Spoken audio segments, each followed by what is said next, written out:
When people buy a new video game, what are they hoping for out of it? Well, obviously fun gameplay for starters, and that's usually what most gamers like to prioritize. But video games are an art form that offer much more than just fun, and have told some of the most compelling stories ever written, given us timeless characters, head-banging soundtracks, and of course, have stunned us visually with some gorgeous art styles. And in the case of Nintendo, the company has had a diverse range of styles through the years that makes their titles extremely memorable. And today, with the help of my Twitter page, I'm going to be going over some of the fan-favorite Nintendo art styles and their history, and what makes them so cool. Spoiler alert, there's gonna be Mario and Zelda. Before we continue with the art styles, I just want to give a shout out to this video's sponsor, Temu. Temu is an online store where you can find affordable prices for high quality products, spanning tons of categories, and can be shopped with coupons to save you even more. I've personally used this service to get a variety of computer equipment for my setup, and I can recommend anyone to do the same. You can find a variety of great deals on things like consoles, controllers, chargers, and games, like this Switch OLED with an HK charger, normally around $355 on other sites, but Temu offers it for $299 for new users, and with my exclusive coupon, you can get it as low as $254. I've also bought artwork off this website for really cheap, like this cool Zelda poster. This was only $5.49. You can also find affordable accessories like this GameCube controller adapter for your Switch, only $10. You also get free shipping and returns up to 90 days. And you can find plenty of other great deals on the site, even up to 90% off some products. You can download the Temu app using the link in my description and you'll get that exclusive $100 coupon bundle for free. Make sure to download the app and start getting great deals today, and thank you to Temu for sponsoring. Let's start with some of my picks. In my opinion, Majora's Mask just has the coolest art style and artwork of any video game I've ever played, and it's a huge reason it's my favorite Nintendo game of all time. The world is just so eerie and ominous, probably due to the giant fucking horrific moon face hovering over them all day. But aside from that, everything has this sort of mysterious vibe to it. From Skull Kid, to the mask salesman, to how you transform when you put masks on, the dungeons and people, it's all fantastic world building that makes it, in my opinion, the most unique Zelda experience, and I really can't say enough about how much I love this style of this game and its artwork. On the complete opposite note, another one of my favorites is the bright, colorful, inviting art style of Super Mario World, which is a pretty sharp contrast from the dark, bleak world of Majora's Mask. This to me is the definitive look of the 16-bit era. It's amazing that this game still looks more vibrant than most of what you see coming out these days. This style to me just screams fun, and it's honestly the first way I always picture Mario in my head, other than maybe Odyssey or Smash, and only because those are more recent. But Super Mario World has always been one of my all-time favorite games since I first played it, and it always finds a way to lift my spirits thanks to its beautifully vibrant and fun world. Now, if you want to talk from a pure artwork perspective, in my opinion, you need to look no further than the art of Pokemon Gen 1. Ken Sugimori is one of my all-time favorite artists, and a lot of his designs from this gen are just absolutely timeless. I personally love Nidoking and Gengar especially, but there's just a certain type of beauty to his art. The watercolor look paired with the surreal-looking designs of the Pokemon, it just hits different to this day. It's a huge reason I fell in love with Pokemon at a young age, and I always loved trying to draw his designs as a kid. This to me is just some of the coolest artwork, not only in Nintendo's history, but just to ever come from the mind of a human. It's timeless shit from a timeless artist, nothing more needs to be said.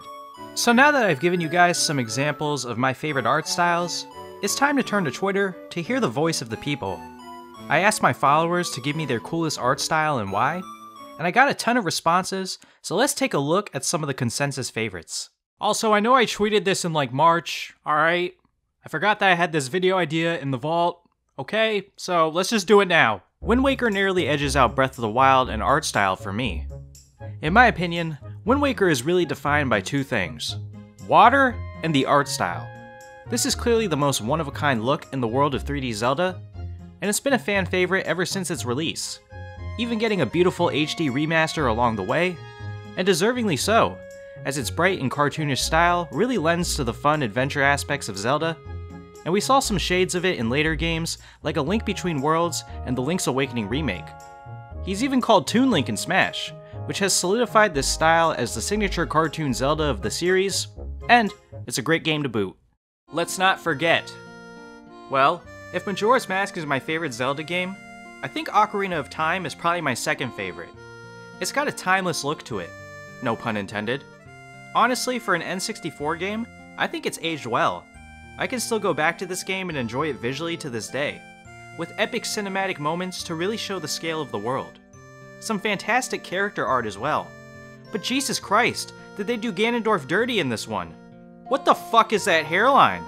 It's more pushed back than this video 4 months after the tweet I made. Anyways, one of the greatest games ever made. If you're an Ocarina of Time hater, I will legitimately never understand you. Ain't it obvious? Striker's Charge was doing the stylized animation before stylized animation was all the rage. We see stuff like Spider-Verse now, and it looks amazing. And Strikers had that electric look back in the Wii days. This game just hits you directly in the face with its art style. It brings so much energy to the gameplay, and visually it's probably the coolest looking in the Mario fleet. They really didn't hold back with making the characters look badass as possible, and you can just feel it with every animation when playing, which amplifies Mario Striker's Charge from a great game to an all-time classic. If you haven't tried this game, you need to. It's one of the best on the Wii. Definitely Splatoon. Literally a style unlike any other game ever made, and looks absolutely gorgeous. Now Splatoon is a series that I've never been into. Not because I think it's bad, I'm just not into the gameplay personally. But I can agree that the art style is one of a kind, and it just screams Nintendo. And you can tell they had so much fun creating this world, because it's reflected in everything you see. The cinematic trailers have been some of the coolest in all of Nintendo Directs, and it has some of the zaniest and funnest character design in any form of media. This is the kind of thing you just look at and are instantly intrigued by. And Splatoon has already amassed a fan base as big as franchises that have been around for decades, and for good reason. Competitive gameplay, an awesome world full of lore, and one of the most unique visual styles ever to tie it all together. Oh, and Big Man. Can't forget Big Man. Mario and Luigi series, or specifically Dream Team. I'm an absolute sucker for turn-based RPGs. It's my favorite genre of games, and the Mario and Luigi series is one of my favorites, especially Bowser's Inside Story. We talked about cartoony styles with Wind Waker, and more stylized animation with Strikers, and this series kinda combines the two to give the famous brothers one of their coolest looks, and one of the most fun ways to play as them. I really can't say enough about this series. I know among Nintendo diehards it's a beloved franchise, but I still feel like it's so underrated in the general gaming world, and I would love to see it make a comeback someday with a fresh coat of paint, because it deserves it. I'm not even kidding when I say Bowser's Inside Story is my favorite DS game. Play these if you haven't, you will not be disappointed. I've always loved this game's claymation style, though Yoshi's Woolly World is a close second. Kirby and the Rainbow Curse and Yoshi's Woolly World are two games that really embrace the whimsical side of Nintendo that makes them so appealing to so many people. It's so nice to see such a wide variety of looks under one name, and that's why I think I wanted to make this video. What more needs to be said about these? They're cute, charming, fun, and memorable. In a long line of games, they stand out for the visual style alone. Yoshi's Island. Yoshi's Island is another Yoshi game worth mentioning for its look. This game looks like something a kid drew with crayon and put on the fridge, and I mean that in the best way possible. In fact, as a kid, this game caught my attention more than any other of its time, single-handedly because of the art style. It's also aged fantastically and looks beautiful to this day. Another Nintendo classic. All there is to it. Metroid Dread. There's some seriously breathtaking lighting and shot composition present throughout the entire game, especially in cutscenes. Metroid in general just has some of the coolest world settings and visuals in all of gaming. You got Super Metroid, the Prime series, and of course Dread. And although they differ in style, they all follow the themes of dark, ominous, and bad fucking ass. Space worlds, giant monsters, maze-like levels, and of course, one of the coolest protagonists ever, all get showcased through some epic visuals, and it builds its world so meticulously, and does it simply through its gameplay, which I love.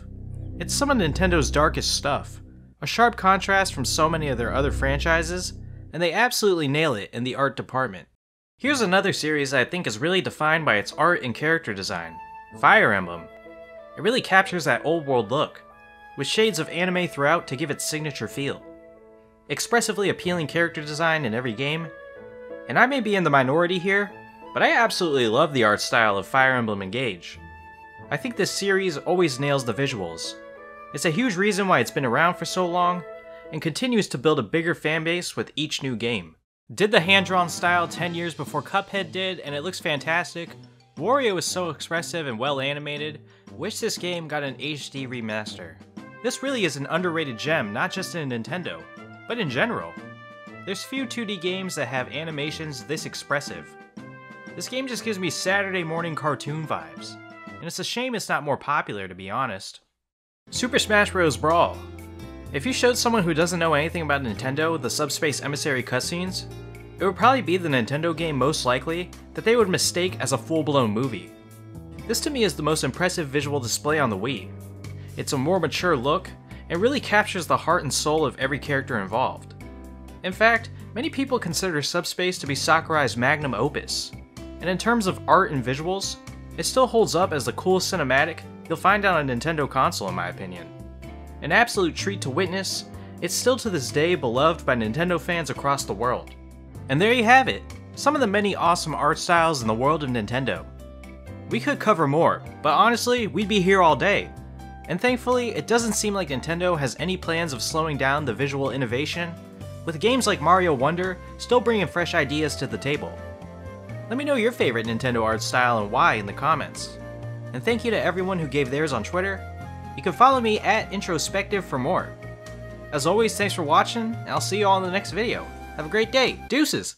No, I'm being for real. Seriously, this hairline should be illegal.